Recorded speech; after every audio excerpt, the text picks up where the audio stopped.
this will take him out.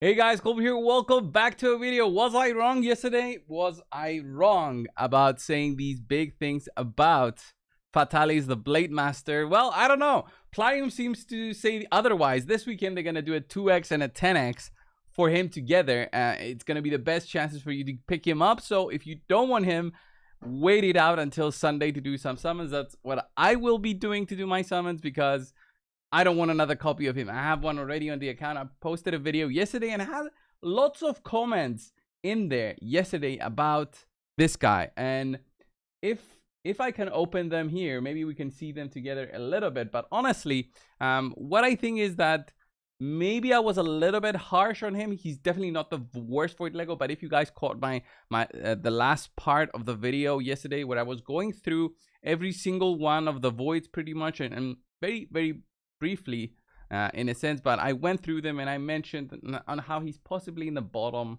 3, bottom 5, I think bottom 3 I said, and he's definitely maybe needs some sort of rework. So one comment that stood out for me was a person said you should build him faster. All right, you should build him faster. I had him at 150 speed. I did mention that's not a speed you're gonna run in live arena, so I built him again. All right, we'll do a showcase again. 234 speed this time around with 90,000 health. This is not a lot, but the gear that I have is suboptimal for an HP nuker. I never felt the need to build out an HP nuker. I would have done ascensions on them. I would have done a better amulet, of course, to get as better stats as possible. But for now, I mean, this is really good. Savage with 90,000 health, 230 speed, 254. You're gonna be rotating through faster than before, right? With 90 speed, higher than I had before. So the idea also, by the way, with Fatalis is because of his bad multipliers, he is compared to other champions such as Magnar, and you look at them and you think, okay, what the hell is happening? So if we look at his 0.26 HP multiplier on his AoE, 0.3 on his single target, and 0.22 on, again, his single target, doesn't make things special. Only his big true charge slash actually does some real damage with a 50% ignore defense, but that's 50% ignore. And if we think about other nukers in the game, like Baron, he has 100% ignore defense, and he does not have a cooldown anymore. There's no special skill activation anymore. This can be activated, and there's no mitigation happening. The good thing about this is that he can actually nuke down, let's say, something like a Duchess. Okay, you can nuke down a Duchess and that will ignore her passives, and that's where he becomes crucial and possibly useful, I would say. So let's try him again. Okay, maybe we can give him more of a fair review if we take him in there and actually see him with, you know, these higher stats that are possible. Again, they've mentioned in the comments you should take more defensive champions in there. He's not built for, you know, a speed team, which I was kind of showcasing but not really showcasing in speed team.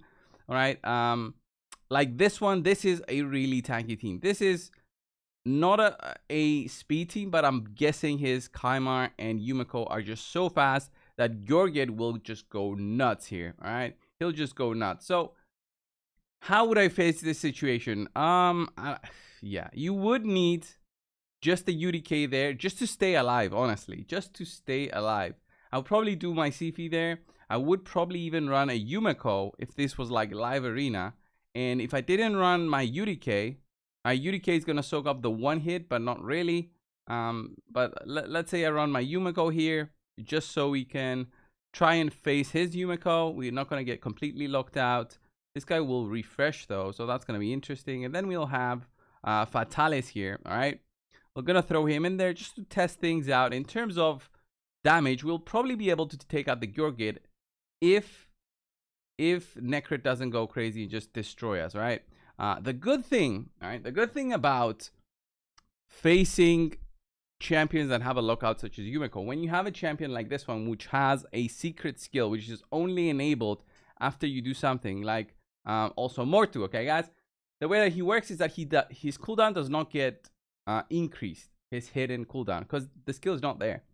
That's basically why. So that's what I'll do here, and hopefully we'll see like a tankier setup. We'll have double reviver here. Gyorgit though, a solid Gyorgit just melts through. He doesn't care about the stone skin on the Duchess. He'll just melt through her, even though I have her in bolster stone skin. So I'm faster than them. All right. But I couldn't get through. The Chimera got a resist there. That was an interesting resist. Let's see how this goes. And he does a reset. Let me throw a hex on there. That was, yeah, it was just a lucky resist there, I guess. We get our cooldowns increased, and we can't sleep anybody. I can try and sleep that. Chimera will just hit with our A1 here, which just does an ignore and a chance to get an extra turn here. So let's see. No extra turn. Remove buff. There's the shield there helps. I had another comment saying I should be using blood shield. Blood shield would not help me because you gain a shield after you finish your turn. So it's not like I would get an extra you know, shield on top of that on whatever I did. I will always have a shield available. So maybe on counterattacks, I guess you can say that. So now I'm locked out, but I'm still trying to attack there.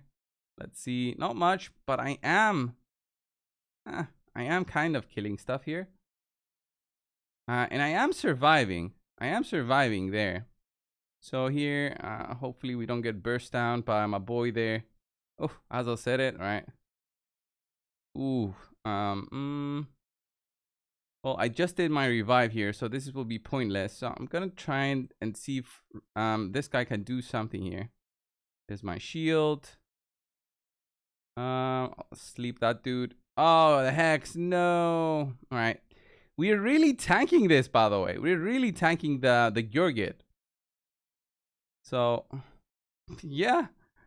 What I want to nuke down now is thinking about nuke down Necred, which he should die now. Yeah, there we go. Okay. Interesting. And now I'll just do this and take them out. I mean, it's a more tanky setup, but here, this is AI. This is not live arena. So he did the worst decisions possible. Like a normal Gyorgit would be targeting with purpose, okay? Not just randomly. But because he's so high health, he's not gonna be targeted for sure. So let's waste some gems, please guys. Leave a like for the gems wasted. I'm like at 1600. I have a million silver. Just I need to farm spider, but we are not supposed to push this CVC. It's like 600,000. I'm even less than I was before. So this one, very tanky. UDK. We've got a Leorius there. So a faster again. A faster Blade Master again. I don't know. I'm not hating him that much. I don't know. Was I too harsh yesterday? Like, look at this. You do this, you decrease their defense by 5% now on the first hit. What I could do now is sleep. I don't have a way to sleep anybody here, even if I could go through Leorius. Now I need to do my A2 on this dude, but the A2 will do nothing. That was my main problem with this guy is that the A2 will do nothing through the stone skin. But I guess the idea of his A2 is to go on stone-skinned attackers, not stone-skinned defenders. So UDK is a stone-skinned defender. You'll always face pretty much always. Maybe sometimes bolster, but like right now I have to do this, and he's gonna do like 0 damage. This is a weak UDK. So we're still trying to hit. We're still trying to push through. And how does this work out for us? We're just waiting out the Leorius. I mean, Leorius can possibly kill out of this squad. Can possibly kill the Yumiko. Blade Master is just tanky as heck, honestly. So here I'm just gonna do that. It just doesn't go through. So I'm waiting for my special skill, which defense down now. That's gonna be interesting, but we won't get a crit on us because we have the shield. That's what I like about. I mentioned it yesterday also on the video. That's what I love about Fatalis, is that he's got that special thing. All right, so this one, I mean, this will take him out.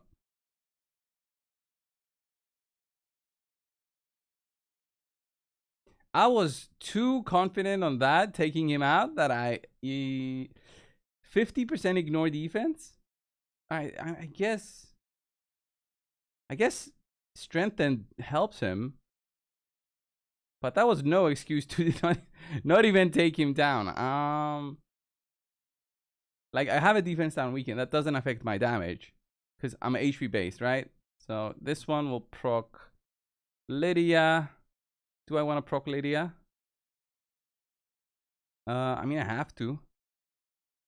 I have to proc her just to get that out the way.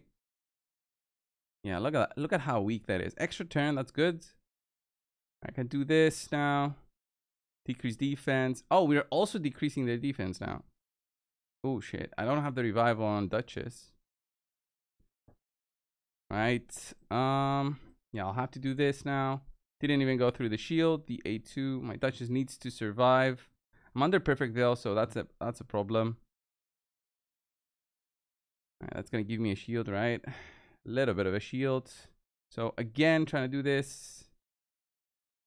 Finally, we take him down. We also get a decrease in cooldown. Right. You barely get hit there. That's nice.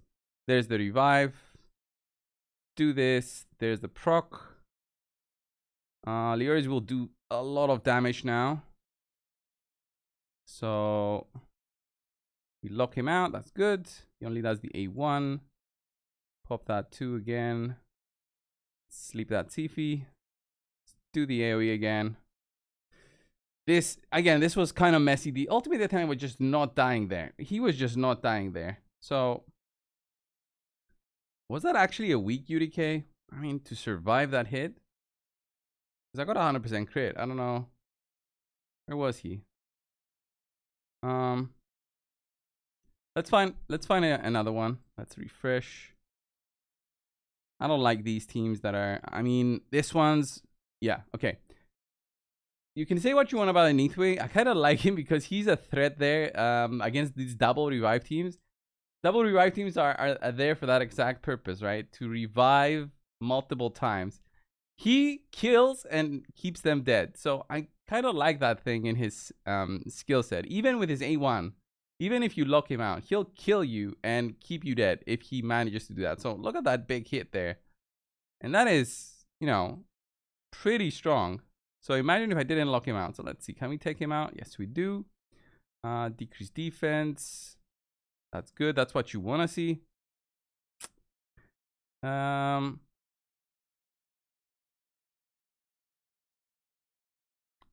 Let's see. We're still hitting.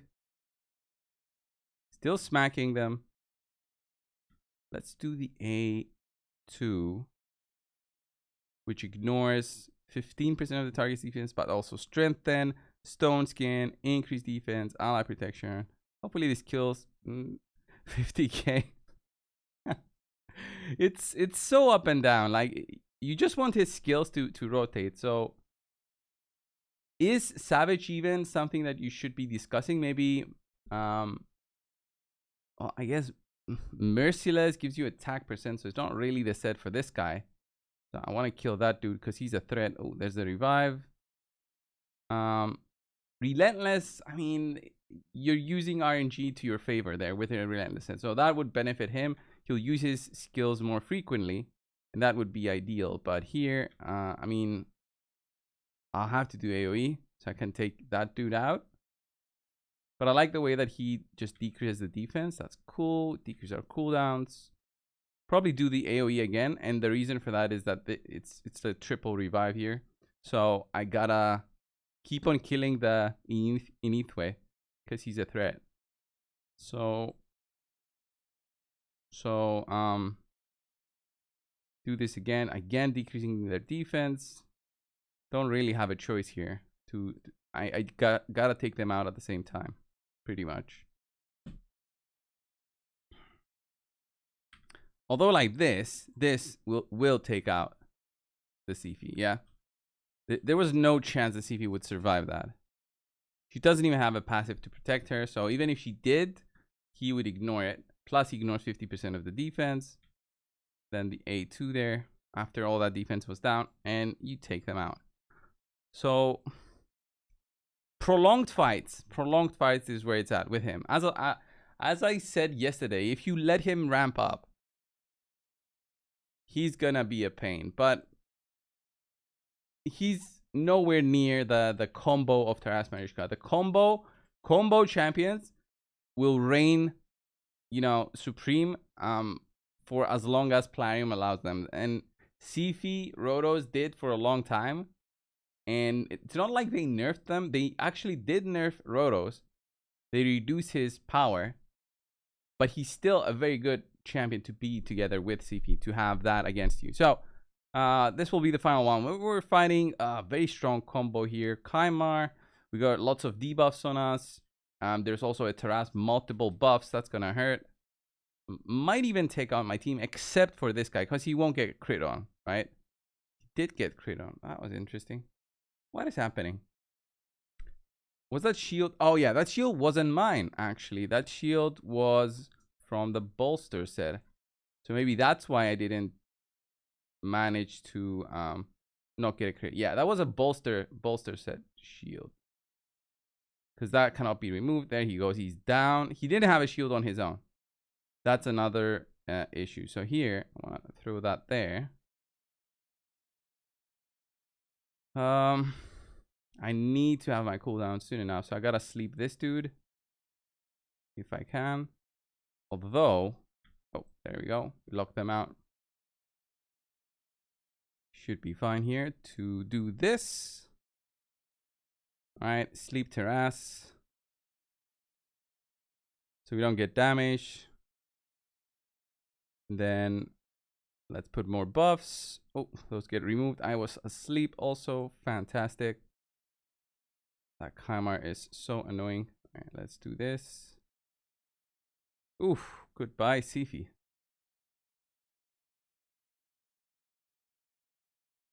All right, so we just hit with the A1 here and see how that does. Let's hit the lockout champ.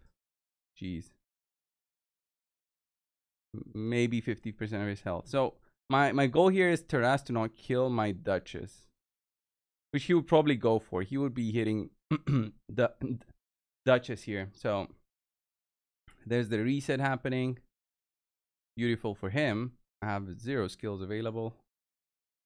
If his A1 worked to bring out his other skill, same way that Fatalis work, as I was saying, that it actually does work like that.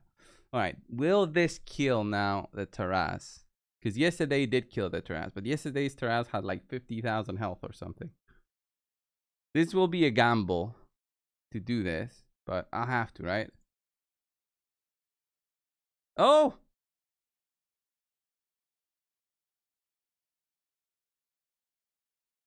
I mean, you keep him alive long enough and he can do that. But I still think that people, if they're going to run this guy, they will run Taras Mariska plus this guy as an extra. Maybe. But if they run Taras Mariska, they don't need another DPS. They have Taras. And Mariska is in a way a DPS. Because when she gets hit, Taras attacks. So she attacks in her own way. Plus the ally attacks, I think, with her A1. She forces Taras to attack. So it's a crazy combo. And it's a crazy combo for a reason. So yeah, we see how this guy worked. I think, yeah, obviously much better against teams when you have so much higher speed. So building him with 230 speed with like I had 15,000 health now. It's kind of worse, but like this is what you would be doing with him, right? So the A2 will ignore the stone skin. So this guy's under a stone skin. So you would try and kill him, but UDK protects him. So yeah, I'll just do that, but it doesn't matter. I could have done the AoE to just reduce their defense just just like that. This guy tried to remove my buffs. No, he did A1. He did A1. Because I locked them out. So now I'll just do my AoE. Reduce their defense. Not that it really matters. The UDK still remains like a pain. Sheep. OP as always. Until it's changed, it's never gonna leave the arenas. Never gonna leave the arenas. And I don't even bother with accuracy on my Duchess. Like, it's not something I'm actively trying to get. Oh, extra turn. Like, cannot be decreased by enemy passive skills or masteries except by the passive skills of bosses. If this also ignored buffs. So I could go through the stone skin here. That would be nice, but the A2, look at that. Poof. Boom. Yeah, I can't do anything now. Just waiting out that stone skin, basically.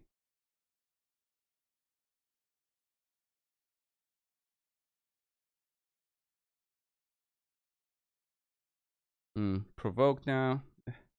He just hits so weak with his A2 and A1. So weak. His AoE is just, it's good because it decreases defense. That's what it does. And then you're just waiting out this skill. I mean, is that all you're supposed to be doing? Which, I don't know why it did so little damage now. 25,000. So little damage now. I did not expect it. I think this is the Harima maybe? It would have done 50k. But I'm also doing this, you know? So, just Harima I think is better. He reduces, she reduces the defense quicker, right? Is she also 5% or 3%? So yeah, this is single target, but it's 5% per hit. So I think this can be better because you're actively targeting an enemy and you're also buffing up your own defense. If his skill also buffed up his own HP to just give him more tankiness and more damage, that would have been great. But for now, I guess we'll go with what he has. You just need to stack up and do his big attack. Is that worth it for a void attacker with such a crazy kit? I don't know. I feel like he's underwhelming, especially the A1 and A2. Especially if I was trying to hit harder teams. The teams that I fought here today were, again, not the most special. There were some 500,000 teams, but that can get, you know, skyrocketed by resistance and stuff. So it's not always, you know, an indication of a strong team to see the power. Also, if there's like a mythical, not talking about today, but in general, if there's a mythical, the power is skyrocketed by 250k or something. So this was the showcase, guys, again today for Fatalis. Remember, Sunday is the summons if you don't want to pick this guy up, but I just wanted to test things again. Was I completely wrong? Thank you all for watching. Let me know again your thoughts below. If I skipped a comment, I try to read through all of them to do this video again today. But if it was, you know, something I skipped, leave it again down below if you have the time. Please, thank you so much. Subscribe.